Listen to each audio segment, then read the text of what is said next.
প্রিয় উপস্থিতি, রাগ মানুষের ধ্বংসের অন্যতম কারণ হচ্ছে দুনিয়াতে তার রাগ। রাগ এটা এমন জিনিস, এটার ফলে মানুষকে হত্যা করে, এটার ফলে মানুষ নিজেকে শেষ করে দেয়, এটার ফলে মানুষ লম্বা সময় ধরে চলার সম্পর্ক এটাকে মুহূর্তের মধ্যে শেষ করে দেয়। রাগ এটা এমন জিনিস, এটা মানুষকে দুনিয়া এবং আখিরাত উভয় ধ্বংস করে দেয়। এটা খুব অল্প সময়ের মধ্যে মানুষের জীবনকে শেষ করে ফেলে। রাগ আমাদেরকে নিয়ন্ত্রণ করতে হয়। কি করতে হয়? রাগ আমাদেরকে নিয়ন্ত্রণ করতে হয়। আল্লাহ নবী সাল্লাল্লাহু আলাইহি সাল্লাম বলছেন, রাগ কমানোর কিছু পদ্ধতি আছে। কিন্তু অনেক দুঃখজনক হলো সত্য, আমরা অনেকেই মনে করি যে রাগ নিয়ন্ত্রণ করা যায় না। তো ভাই, রাগ এটা নিয়ন্ত্রণ করা যায়, আমরা হয়তো চেষ্টা করি না। পৃথিবীতে যত সমস্যা আছে, প্রত্যেকটা সমস্যার আবার সমাধানও আছে। আল্লাহ তাআলা দুনিয়াতে প্রত্যেকটা সমস্যার সমাধান কোরআনের মধ্যে লুকিয়ে রেখেছেন। বলেন সুবহানাল্লাহ। আল্লাহ নবী বলছেন, কারো যদি অনেক বেশি রাগ হয়ে যায়, তার প্রথম যে পদ্ধতি, প্রথমত তার এই রাগ থেকে নিয়ন্ত্রণ করার জন্য, নিজেকে সেভ করার জন্য যে পদ্ধতি, সেটি হচ্ছে আল্লাহ নবী আমাদেরকে একটা দোয়া শিখিয়ে দিয়েছেন। কি সেই দোয়া? একবার বিশ্বনবী দেখলেন একজন সাহাবী খুব রাগান্বিত হয়েছেন। অন্য একজন সাহাবীর উপরে বা অন্য একজন ব্যক্তির উপরে সাহাবী খুব বেশি রাগান্বিত হয়েছেন, চড়াও ভাষায় কথা বলছেন। বিশ্বনবী চিন্তা করলেন, তাকে যদি এখন আমি এই দোয়াটা শিখিয়ে দেই, তাহলে সে আমার উপরে ইমিডিয়েটলি রাগ করতে পারে। তো কি করব? বিশ্বনবী অনেক বুদ্ধি খাটিয়ে দূর থেকে বললেন, এখন যে ব্যক্তি অনেক বেশি রাগান্বিত হয়েছে, ওই ব্যক্তিকে কি আমি এমন একটা দোয়া শিখিয়ে দিব না? ওই ব্যক্তিকে কি আমি এমন একটা দোয়া শিখিয়ে দিব না যেই দোয়া পড়ার সাথে সাথে ওই সাহাবীর রাগ কমে যাবে? ও সাহাবী, তুমি কি ওই দোয়া পড়বে না? আউযু বিল্লাহি মিনাশ শাইতানির রাজীম, আউযু বিল্লাহি মিনাশ শাইতানির রাজীম। এই দোয়া আল্লাহ নবী পড়তে লাগলেন উচ্চ আওয়াজে। সাহাবী বলেন, ওই কথা যখন আমি শুনতে পেলাম, আমি ইমিডিয়েটলি ওই দোয়া পড়তে আরম্ভ করে দিলাম। সাহাবী বলেন, যখনই আমিও পড়তে লাগলাম, আউযু বিল্লাহি মিনাশ শাইতানির রাজীম, আউযু বিল্লাহি মিনাশ শাইতানির রাজীম, তাৎক্ষণিকভাবে আমার রাগকে আল্লাহ মাটির সাথে মিশিয়ে দেয়, মাটির সাথে মিশিয়ে দেয়। আমি আমার নিয়ন্ত্রণ ফিরে পাই এবং আমি ওই ব্যক্তির কাছ থেকে ক্ষমা চেয়ে নেই যে, ভাই, আমার নিয়ন্ত্রণ হারিয়ে তোমার উপরে জুলুম করেছি। ও ভাই, তুমি তোমার মনের মধ্যে কোনো দুঃখ রেখো না, কোনো কষ্ট রেখো না। ও ভাই, আমারে তুমি মাফ করে দিও।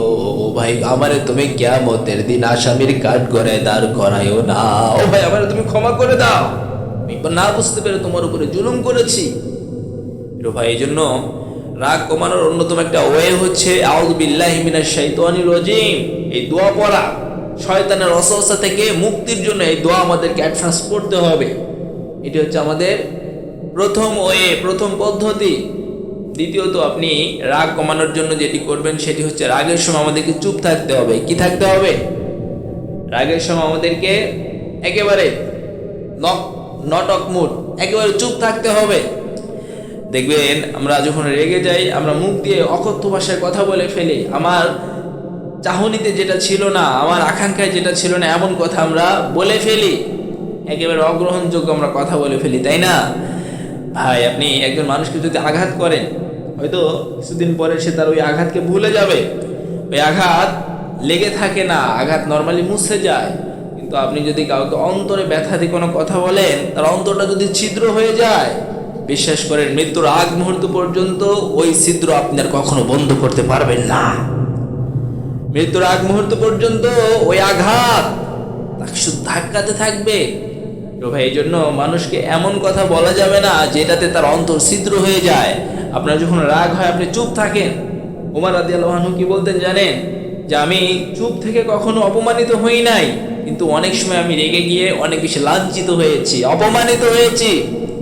এই জন্য আমরা যখন অনেক বেশি রেগে যাব, আমরা চুপ থাকবো, মুখ দিয়ে একটা শব্দ বের করব না। এটি যদি আপনি করতে পারেন, রাগের কারণ মানুষ যে ধ্বংসের পথ বেছে নেয়, এই ধ্বংসের পথ থেকে আল্লাহ তাআলা আপনাকে হেফাজত করবেন। বলেন সুবহানাল্লাহ। তাহলে এটা হলো আমাদের দ্বিতীয় ওয়ে, দ্বিতীয় টিপস রাগ থেকে বাঁচার জন্য। এরপরে আমরা 3 নম্বর যে টিপস অবলম্বন করতে পারি সেটি হচ্ছে শয়তান। এটা মূলত আগুনের তৈরি, তাই না?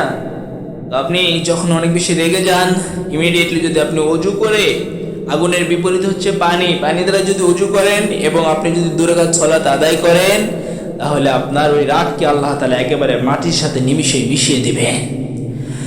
আর যদি আপনি 2 রাকাত সালাত আদায় করে আল্লাহর কাছে দুটি হাত তুলে বলেন, আল্লাহ আমার রাগকে তুমি কমিয়ে দাও, আল্লাহ বলেন, বান্দা এত কষ্ট তুমি আমার জন্য করলা, ও বান্দা নিজের রাগকে নিয়ন্ত্রণ করার জন্য এত কষ্ট করলা, ও বান্দা তোমার আর চিন্তা নাই, তোমার রাগকে আমি একেবারে শেষ করে দিলাম, একেবারে তোমার রাগকে আমি পানি বানিয়ে দিলাম, তোমার আর রাগ নিয়ে চিন্তা করতে হবে না, রাগ নিয়ে আর তোমাকে ডিপ্রেশন করতে হবে না।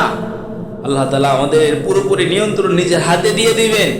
আর আমরা রাগের কারণে ধ্বংসের পথে যেতে পারবো না, আল্লাহ তাআলা আমাদেরকে মেইনটেইন করবেন। সুবহানাল্লাহ পড়বেন না ভাইয়ের? এই জন্য আমরা রাগ হলে পদ্ধতিগুলো অনুসরণ করতে পারি। ইভেন আরেকটি পথ আল্লাহ নবী সাল্লাল্লাহু আলাইহি সাল্লাম বলছেন, কেউ কারো যদি রাগ হয় সে যেন চুপ থাকে এবং বসে পড়ে। কি করে? বসে পড়ে। বিষ্ণু বলেন শুধু বসে না, কারো যদি বসে যদি রাগ না কমে ওই ব্যক্তি যেন শুয়ে পড়ে, তাহলে ওই ব্যক্তি শোয়ার সাথে সাথেই তার রাগকে আল্লাহ তাআলা নিয়ন্ত্রণ করে দিবেন। শোয়ার সাথে সাথে দেখবেন মানুষের যে মেজাজ এটা অটোমেটিক্যালি দেবে যায়, অটোমেটিক্যালি নিম্নমুখী হয়ে যায়, তাই হয় না? যখন একটা মানুষ দাঁড়িয়ে থাকে মাথাটা একটু গরম থাকে, যখন একটু বসে একটু ঠান্ডা হয়, যখন শুয়ে পড়ে তখন পুরোপুরি ঠান্ডা হয়ে যায়। বিশ্বনবীর কথা। কার কথা? বিশ্বনবী যে কথাগুলি বলেছেন, আমি মাঝে মধ্যে বলি যে এই কথার মধ্যে যে আখিরাতে লাভ, বিষয়টি এমন নয়, বরং বিশ্বনবী প্রতিটা কথায় দুনিয়া এবং আখিরাতে কল্যাণ লুকিয়ে রয়েছে। বলেন সুবহানাল্লাহ। এর উপস্থিতি এই জন্য আমরা রাগকে নিয়ন্ত্রণ করব। রাগ যদি আমরা নিয়ন্ত্রণ করতে পারি, এটা যদি শুধু আমার দুনিয়াতে লাভ, দুনিয়াতে আমি ধ্বংসের পথ থেকে বেঁচে থাকতে পারবো, বিষয়টি এমন নয়, বরং এই রাগ নিয়ন্ত্রণ আপনাকে আখিরাতে অনেক বেশি লাভবান করে দিবে। কেমনি? আল্লাহ তাআলা বলেন, আল্লাযীনা ইউনফিকুনা ফিস সাররাই ওয়াদ দাররাই ওয়াল কাযিমিনাল গায়যা ওয়াল আফিনা আনিন নাস। ও বান্দা, তুমি যদি জান্নাতি মানুষের বৈশিষ্ট্য অর্জন করতে চাও বান্দা, তাহলে 4টা বৈশিষ্ট্য তোমাকে অর্জন করতে হবে, 4টা গুণ তোমার অর্জন করতে হবে বান্দা। 1 নাম্বার হচ্ছে, প্রথমত তোমার ভালো এবং খারাপ সময় ব্যয় করতে হবে। আমার রাস্তায় ভালো এবং খারাপ সময় তোমার অনেক বেশি ব্যয় করতে হবে। ভালো সময় একটু বেশি অর্থ আমার রাস্তায় দান করলা, আবার যখন তোমার সময়টা খারাপ যাচ্ছে বান্দা, হয়তো কম ব্যয় করলা, কিন্তু তোমারে ব্যয় করতে হবে। ব্যয় করার এই পথ, এটাকে ছেড়ে দেওয়া যাবে না। এটা হচ্ছে জান্নাতি মানুষের বৈশিষ্ট্য। ও বান্দা, এবং দ্বিতীয় জান্নাতি মানুষের বৈশিষ্ট্য হচ্ছে তারা রাগের সময় নিজের রাগকে নিয়ন্ত্রণ করে, নিজের নিয়ন্ত্রণকে ধরে রাখার চেষ্টা করে। ওই ব্যক্তি কখনোই নিজের নিয়ন্ত্রণকে হারিয়ে মানুষের উপরে জুলুম করে না। এই ব্যক্তিরাই হচ্ছে জান্নাতি মানুষ, এই ব্যক্তিরাই হচ্ছে জান্নাতি মানুষের অধিকার সম্পূর্ণ এরাই।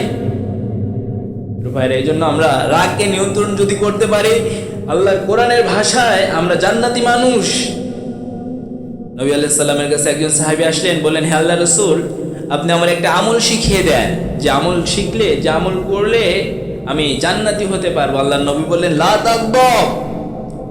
সাহাবী আবার বললেন, হে নবী, আমাকে একটা আমল শিখিয়ে দেন। আল্লাহর নবী আবার বললেন, লা তাগদাব। আবার বলা হলো, হে আল্লাহর রাসূল, একটা আমল শিখিয়ে দেন। বিশ্ব নবীজি বললেন, সাহাবী, লা তাগদাব, কখনো রাগ করো না। এই আমল যদি করতে পারো, এটা হতে পারে তোমার জান্নাতে যাওয়ার কারণ। জান্নাতে যাওয়ার কারণ রাগকে নিয়ন্ত্রণ করো, এটা যদি করতে পারো তাহলে এটাই তোমাকে জান্নাত পর্যন্ত পৌঁছা দেবে। করেন সুবহানাল্লাহ। ভাইরা, রাগ, এটা থেকে আমরা যদি নিজেকে নিয়ন্ত্রণ করতে পারি, এরকম অনেক লাভের অধিকারী আমরা হয়ে যাব, যেটা আখিরাত পর্যন্ত লম্বা হয়ে যাবে। আল্লাহ নবী সাল্লাল্লাহু আলাইহি সাল্লাম কি বলছেন জানেন?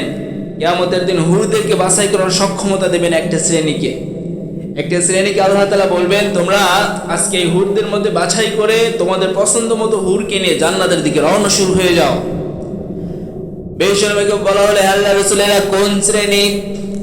ওই শ্রেণী সম্পর্কে আমরা জ্ঞান অর্জন করতে চাই। বিশ্বনবী সাহাবীদেরকে বললেন, সাহাবীরা তাহলে মনে রেখে দিও, যারা দুনিয়াতে অনেক বেশি রাগী হয়ে যায়, কিন্তু এই রাগ হওয়ার পরেও যারা রাগকে নিয়ন্ত্রণ করে, ওই ব্যক্তিদেরকে আল্লাহ বাছাই করার ক্ষমতা দিবেন।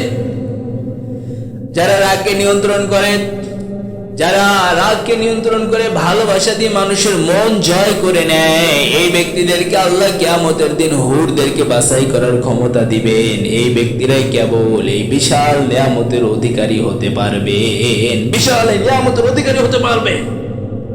শুধু যারা দুনিয়াতে কি করেছে, রাগকে নিয়ন্ত্রণ করেছে ভাই। এই জন্য আমরা রাগকে নিয়ন্ত্রণ করবো। রাগ যদি আমরা নিয়ন্ত্রণ করতে পারি তাহলে দুনিয়া এবং আখিরাত উভয় সফল হবে। আমরা মনে করি কি দুনিয়াতে যে ব্যক্তি মানুষের উপর রাগ করতে পারে, রাগ দেখাতে পারে, এরাই হচ্ছে সফল, এরাই হচ্ছে বীর, তাই না?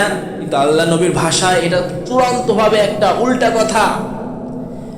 বেশরে বলছেন, সাহাবীরা তোমরা কি জানো সবচেয়ে বড় বীর কে? ও সাহাবীরা তোমরা কি জানো সবচেয়ে বড় সাহসী ব্যক্তি কে? সাহাবীরা যদি না জেনে থাকো আমার কাছ থেকে জেনে নাও, যে ব্যক্তি রাগের সময় নিজের রাগকে নিয়ন্ত্রণ করে ওই ব্যক্তি হচ্ছে চূড়ান্ত পর্যায়ের সফল, চূড়ান্ত পর্যায়ের বীর, চূড়ান্ত পর্যায়ের সাহসী ব্যক্তি। ওই ব্যক্তির চাইতে আর কেউ চূড়ান্ত পর্যায়ে সাহসী হতে পারে না, ওই ব্যক্তির চাইতে আর কোনো বড় বীর হতে পারে না, ওই ব্যক্তির চাইতে কোনো বড় মনের মানুষ হতে পারে না, আর কেউ হতে পারে না। ভাইয়ের এই জন্য আমরা রাগকে নিয়ন্ত্রণ করব। রাগ যদি নিয়ন্ত্রণ করতে পারি, এটা যে শুধু আমার দুনিয়াতে লাভ বিষয়টি এমন নয়, বরং দুনিয়া এবং আখিরাত উভয় সফল করে দিবেন কে?